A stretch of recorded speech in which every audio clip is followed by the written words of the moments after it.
ବାସୁଦେବପୁର ନବନିର୍ମାଣ ସେନା ପକ୍ଷରୁ ଆୟୋଜିତ ସପ୍ତମ ବାର୍ଷିକ ସୌରଭ ସମ୍ମାନର ଅଷ୍ଟମ ସନ୍ଧ୍ୟା ଅନୁଷ୍ଠିତ ହୋଇଯାଇଛି। ଏହି ଅବସରରେ ଜିଲ୍ଲାପାଳ କୋରେଇ ବିଧାୟକ ଆକାଶ ଦାସ ନାୟକ ଯୋଗଦେଇ ଉକ୍ତ କାର୍ଯ୍ୟକ୍ରମକୁ ଜଗନ୍ନାଥଙ୍କ ଫଟୋଚିତ୍ରରେ ପ୍ରଦୀପ ପ୍ରଜ୍ୱଳନ କରି ଉଦ୍ଘାଟନ କରିଥିଲେ।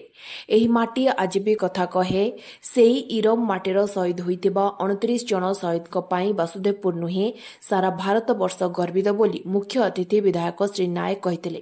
ପରେ ବିଭିନ୍ନ କ୍ଷେତ୍ରରେ ପ୍ରତିଭାମାନଙ୍କୁ ସୌରଭ ସମ୍ମାନ ପକ୍ଷରୁ ଉପସ୍ଥିତ ଅତିଥିମାନଙ୍କ ଦ୍ୱାରା ସମ୍ବୋଧିତ କରାଯାଇଥିଲା। ପରେ କୁନି କୁନି କଳାକାରମାନଙ୍କ ଦ୍ୱାରା ସାଂସ୍କୃତିକ କାର୍ଯ୍ୟକ୍ରମ ଅନୁଷ୍ଠିତ ହୋଇଥିଲା। ଏହି କାର୍ଯ୍ୟକ୍ରମରେ କମିଟି ସଭାପତି ଜୟପ୍ରକାଶ ମଲ୍ଲିକ, ପୌରାଧ୍ୟକ୍ଷା ନିବେଦିତା ବେହେରା ପ୍ରମୁଖ ଯୋଗ ଦେଇଥିଲେ। ଉକ୍ତ କାର୍ଯ୍ୟକ୍ରମରେ ସ୍ଥାନୀୟ ଅଞ୍ଚଳର ବହୁ ବୁଦ୍ଧିଜୀବୀ, ସାହିତ୍ୟିକ ପ୍ରମୁଖ ଉପସ୍ଥିତ ଥିଲେ।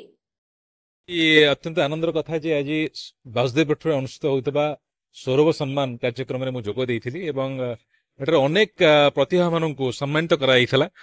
ଗୋଟେ ବହୁତ ଭଲ କଥା ହେଲା ଯୋଉମାନେ ସମାଜରେ ଭଲ କାମ କରୁଛନ୍ତି ବା ଯୋଉମାନେ ଯୁବ ପ୍ରତିଭା ମାନେ ଯୋଉମାନଙ୍କର ଭବିଷ୍ୟତ ଅଛି ସେମାନଙ୍କୁ ଯେତେବେଳେ ସମ୍ମାନ ଦିଆଯାଏ, ସମ୍ମାନିତ କରାଯାଏ ଏଭଳି ମଞ୍ଚରେ ସେମାନେ ଉତ୍ସାହିତ ହୁଅନ୍ତି ଏବଂ ସେ ଉତ୍ସାହଟା ସେମାନଙ୍କ ଜୀବନକୁ ବହୁତ ଆଗକୁ ନେବା ପାଇଁ ସହାୟକ ହୋଇଥାଏ।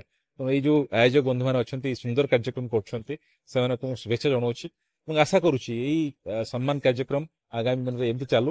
କେବଳ ବାସୁଦେବପୁର ଅଞ୍ଚଳ ନୁହଁ, ଭଦ୍ରକ ନୁହଁ, ସମଗ୍ର ଓଡ଼ିଶାରୁ ସମ୍ମାନିତ ପ୍ରତିଭା ମାନେ ଆସିକି ସମ୍ମାନିତ ହୁଅ। ଏଇ ସୌରଭ ସମ୍ମାନ ଆଜିକାର ଯୁବ ସମାଜ କଣ ମୁଁ ଗୋଟେ କଥା କେବଳ କହିବି, ଯଦି ସେମାନେ ଲକ୍ଷ୍ୟ ସ୍ଥିର ରଖିବେ ଏବଂ ସେ ଲକ୍ଷ୍ୟକୁ ପାଇଁ ଅନବରତ କଷ୍ଟ କରିବେ ଏବଂ ତାକୁ କଠିନ ପରିଶ୍ରମ କରିବେ ପ୍ରତିବଦ୍ଧତାର ସହିତ, ନିଶ୍ଚିତ ଭାବରେ ସେମାନେ ସବୁ ପ୍ରକାର ସ୍ୱପ୍ନ, ସବୁ ପ୍ରକାର ଲକ୍ଷ୍ୟ ହାସଲ କରିପାରିବେ। ବାସୁଦେବପୁର ମଧୁସ୍ମିତା ପଲ୍ଲାଇଙ୍କ ରିପୋର୍ଟ, ସ୍ୱତନ୍ତ୍ର ଓଡ଼ିଶା ଲାଇଭ୍।